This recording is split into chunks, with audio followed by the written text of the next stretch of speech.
It's the Barn Podcast Championship Chase Week 1 highlights brought to you by Reynolds Landscaping and Lawn Care, Hub's Pub and Grill, the Bullpen Sports Grill, and Everest Counseling.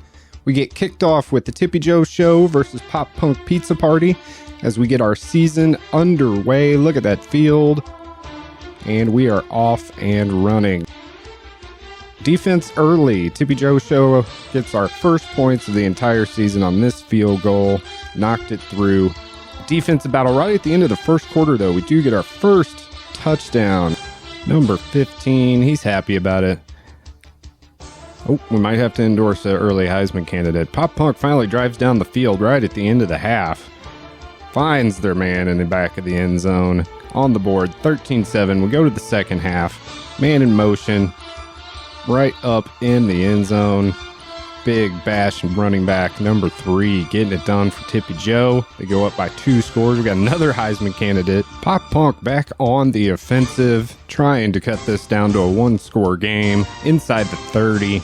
Ooh, finds their man wide open. Forgot to cover that guy. Whoops. That's a touchdown. We got a 1-score game. We're in the fourth quarter, 4 minutes left. Tippy Joe Show, wide open. No one wanted to cover him. That brings it to a 2-score game. Last gasp effort, getting sacked all day. Tippy Joe Show with the win, 28-14. Next up, we have Birds and Swords at Melody Grace Ava Field to take on Girl Dad. Home field advantage, running the option early after driving down the field. Gets the edge. That's a touchdown for Girl Dad, going up early. Rocking to sleep. Rocking them to sleep early. After a field goal on each side, mistakes were made. Girl Dad jumps the route. That's a pick 6. Going up by 2 scores. Nobody's going to catch him. Touchdown. Collins Jr., number 1, the number 1. Going up by 2 scores. Birds and Swords drives down the field early in the second half. Finds their man in the back of the end zone. Beautiful pass to bring it within 1 score. We head to the fourth quarter now. 17-10. Birds and Swords knocking on the door. Great blocking up front. Scoring the touchdown. Tying the game. They get the ball back in another goal line situation on their next drive after a stop. Number 7 again getting in there. Birds and Swords has their first lead of the game. First lead of the season. Just 15 seconds left though. Down by a score. That's a touchdown. He just got his back broke in half. Doesn't care. Touchdown. We go to overtime. 24-24. Birds and Swords finding the open man. Finds his big tight end to go ahead. Last possession for Girl Dad. 3rd and long. Sacked. Eaten up. It is all over. Birds and Swords winning a thriller in overtime. 31-24. Next on tap, old school matchup. Parkland Podcast against the Midwest Mixtape. As you can see here, we're using fullbacks. We're playing at a little stadium in the afternoon. This is pure football. 44 getting the touchdown there, putting Midwest Mixtape up 10-3.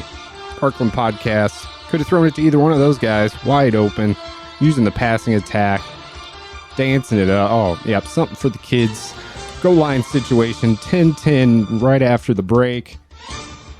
And if it isn't the old up and over touchdown, Parkland Podcast getting it done on a Friday night. Giving Parkland Podcast the lead back. Scary moment in the third quarter here. Over the middle to the big tight end. Man, just goes limp there. We'll give you an update on his status. 17-10, got the ball and the lead. Parkland Podcast continues the passing attack. I think that was one of Tyreek Hill's kids right there. No one catching him. Number 6, getting it done. Puts Parkland Podcast up by 2 scores. The old quarterback draw, though, getting it done late in the game to bring the game within 1 score for Midwest Mixtape. That's a touchdown for the QB. Tough kid. 24-17, down by 1 score, under 4 minutes left. Bottled up. Going nowhere. And that'll wrap up the game. Parkland Podcast takes this one 24-17. Final game on our slate, vulgar display of podcast at Knuckleball prime time. Knuckleball driving down the field early. Classic matchup, direct snap to the running back, and he is in right away. Number 9, getting it done. Knuckleball goes up in front of the home crowd. Folger gets the ball back, drives down the field, though, looking to tie the game, using the running game. He's in for the touchdown, and we are all tied up early in this one. Folger getting the ball back after a stop, looking across the middle.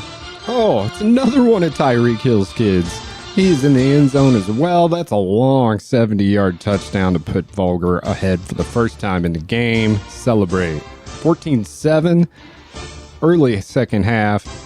On their first possession, Folger finds a wide open receiver in the end zone. They go up by 2 scores. They're happy about it. On the ensuing kickoff, look what we have here. Special teams for Knuckleball Primetime. Gets blocked, finds a seam, gets past the kicker, and he is gone. 99-yard kick return touchdown. Knuckleball cuts it to a 1-score game. A couple field goals later. Wouldn't be enough.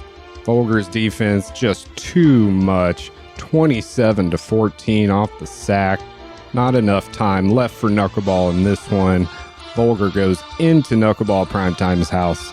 Takes the game 27-14. Here's your up-to-date standings coming out of Week 1. Interestingly enough, all road teams get the victory in Week 1 and lead the standings at 1-0. And looking ahead to our Week 2 matchups right here on the Barn Podcast Championship Chase.